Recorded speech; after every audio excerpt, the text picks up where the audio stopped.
sleep.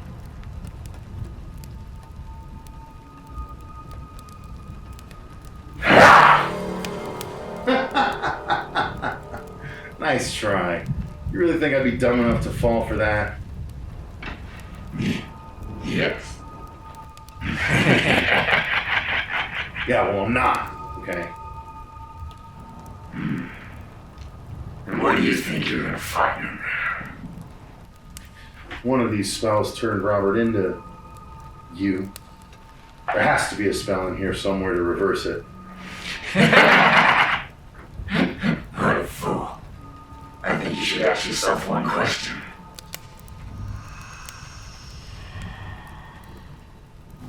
What? What do you think that book, made of flesh, inked in blood, will have anything helpful in there for you? Well, listen. It did in the movies. We're gonna get you. We're gonna get you. Not another beat. Time to go to sleep. Have you checked the children?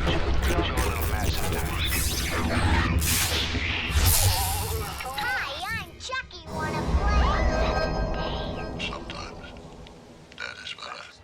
You're gonna need a bigger boat. Hey everyone, welcome back to the horror show. I'm Cecil Laird. Rob the Wolfman. We are still stuck down here in the fruit cellar, and so we have nothing better to do but to continue our review series of the Evil Dead franchise. So we're going to go ahead and continue with our review of Evil Dead 2. Of course, written and directed by Sam Raimi still, starring Bruce Campbell still. It is the same movie for the third time, but to me, since we're going to go ahead and do this review like we normally do, our overall thoughts, then our favorite parts of the story, the acting, the effects, all that good stuff in turn, I will say that this movie is my favorite of the entire franchise. Evil Dead 2 is almost a perfect film for me, with all of its imperfections, and I absolutely love Evil Dead 2.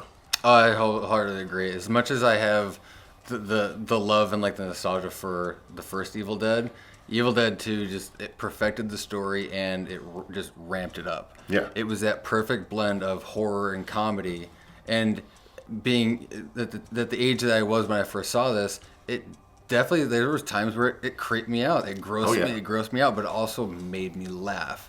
And it just solidified Bruce Campbell for me even more, and especially Sam Raimi as a filmmaker. 100%. Yeah, this is the best of all worlds that Evil Dead ever tried to offer us.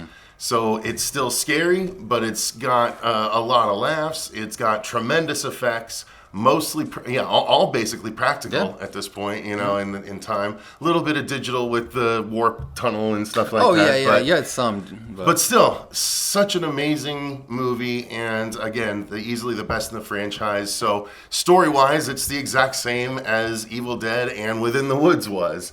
It's Within the Woods was a little different because Bruce gets infected and kills most everyone else. Yeah, and then also too, at the time they hadn't perfected like the lore of the Kandarian demons and things like that, because they base it around an Indian burial ground. Okay. And Within the Woods. Right. So this was obviously they do that brief recap in the beginning of this film, basically of the voiceover. Yeah, perfecting the events of the first film. We just don't see Scotty and Cheryl again quick like that. We just see Linda. Right. Exactly. But this is such a well-made movie. The direction is phenomenal. It's Bruce and his lovely lady Linda and some friends go to this cabin and run afoul of the Kandarian demon once someone finds the Necronomicon and reads from it, as they shouldn't. Yep. Typical Evil Dead story. It's the same story we've gotten in 4 of the 6 iterations so far. Kind of, yeah. Well, also, but here's the thing with this Evil Dead 2, it wasn't Scotty who was playing the tape. It was Ash, right? Just finding and being there. It's like, what's this creepy ass book? Let's just read some shit. Come on. But it's still, story-wise, it was still super enjoyable because everyone gets killed pretty quickly and Bruce goes nuts pretty quickly as well. And it's just a lot of fun through the whole way because there's so many key moments in this particular installment of the franchise, from the hand lop to, the hand chase and the hand, finger. The laughter scene and everything when like the deer and the lamps and everything starts, laughing at him. Yeah. It's just showing his psychological break, and he's just like literally losing his mind. He doesn't know whether it's like, is everything possessed or am I just fucking batshit bonkers at this point? Yeah, exactly. And that actually kind of leads to the acting of it. If you don't know the story, you don't know the story. But I mean, the Kandarian demon causes Ash havoc for the rest of the movie. That's the story. But acting wise, everyone did a really great job. They brought heart where it needed to be, but it was silly where it needed to be as well. And that's also too landing with the comedic timing and the body comedy that Bruce Campbell has always been able to bring. Lots of physicality. Yeah, especially like if you guys are familiar with him in Xena. Like him as the thief, like he was sly but super goofy. Jack of all trades. Yeah, and this is exactly how Ash kind of is. Obviously, Ash is a little bit more like he kind of fucks up a lot. But somehow he ends up coming out through somewhat, but he still fucks up. But let's talk about the acting you agree on. Oh, right? absolutely. Yeah. Everybody, like even the smaller characters, for what we had for like the building back characters of Ed Noby, Henrietta when we got her, but also the Henrietta in the suit was played by Ted Raimi. So we got that. But Annie Noby, the girl who played the daughter, she was fantastic. And it was one of those bummers. It's like, yeah, in Evil Dead, nobody's safe. And even basically the main people of, the family, they're all fucked. They're all fucked. Yeah, it's a lot of fun, though, to see how they're fucked, to be honest with you. So let's talk about speaking. The filmmaking. I mean, Sam Raimi, at this point, it's the same story for the third time, but he's refined his craft to a point where I think this wasn't necessarily the pinnacle of what he can do, because he's done a lot of amazing stuff with big budget movies since the Spider-Man franchise and Doctor Strange and the Multiverse of Madness recently. You know, like he still knows very much what he's doing. But even in Doctor Strange and the Multiverse of Madness, you could see the origins that came from Evil Dead 2. For a lot of what happened in that movie. It was really, really cool to see. So this is, pinnacle Sam Raimi, talent early on in his career right here with Evil Dead 2. Well, and I think I mentioned it also in our previous review for the first Evil Dead, it's been nice going back through, and especially starting from Within the Woods and going through, and you can see the things that he implemented from that very first crowdfunding movie that he got for investors, and he just implemented like throughout the other movies, even in Evil Dead 2, that were taken from Within the Woods. I really enjoyed. He was taking things back as like, I used this once, it was effective, but how can I improve on this? I mean, he invented an entire demon cam, running through the woods, and the rig was just two people carrying a long board with a camera on it to go over, plants and stuff like that. Well, for some of it, the first, again, I think I'd mentioned it in the previous one, but the first ending shot that they did, he was hanging on the back of a motorbike and shit as they're running through. Yeah. And it's just so simple things like that, but they were so effective.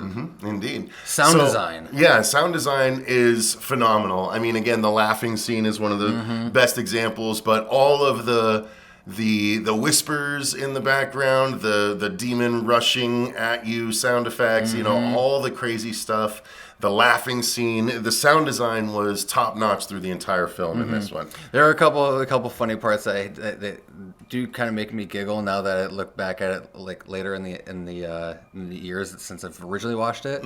Is some of the sound effects that they used for Henrietta when they were moving and everything. Turns like there's a peacock and then like starts turns into a monkey. It's like, I don't understand this. A little odd on those sound effect choices. Henrietta, of course, played by Ted Raimi. Yep.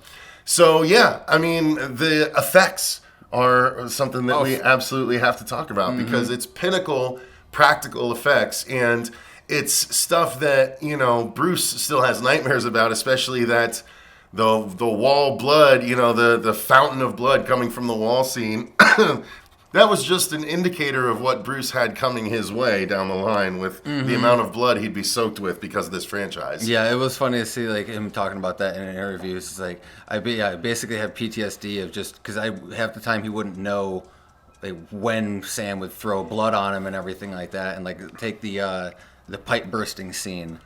Like that was one of those things. Like apparently he ended up swallowing a bunch of it and shit like that. And yeah, the effects the whole way through this movie were just phenomenal. They're considered low budget effects nowadays, but for what they were able to accomplish with the amount of money that they had, it's really a benchmark for low budget movies. It's what people should be reaching to try and accomplish if they possibly can. It's crazy how much they were able to do on the budget that they had to do it on, even though they were limited to practical stuff. You know, nowadays digital stuff is cheaper than the giant practical effects you might need to do in certain films, but do they look the better? Nowhere near as what I know. we get with a movie like this. So I agree. I mean, this is pinnacle practical effects for horror movies as well. Yeah, that's why like I've always said it before. Like I am a sucker for good like practical effects in general. If you put most of your budget towards like good practical effects to actually make your creatures scary and look real, I will be so much more accepting of your movie.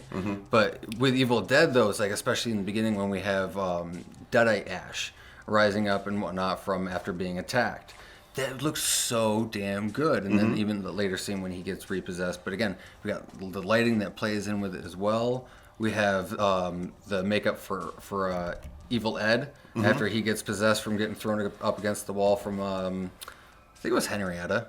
Yeah, I think so. But. Something like that, yeah.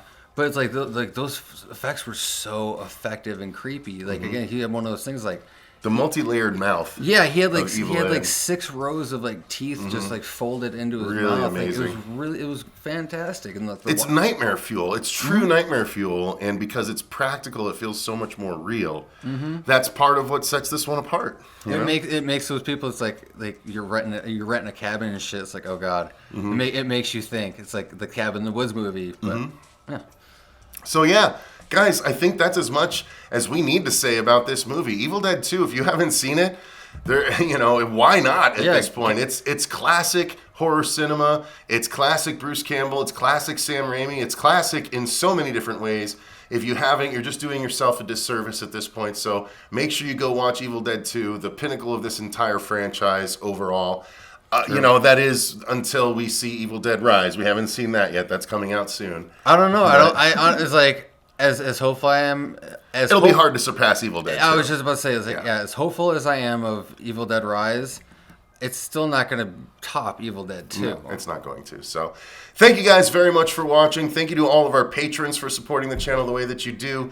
We greatly appreciate it. Until next time, I've been Cecil Laird, Robert the Wolfman, and remember, stay scared.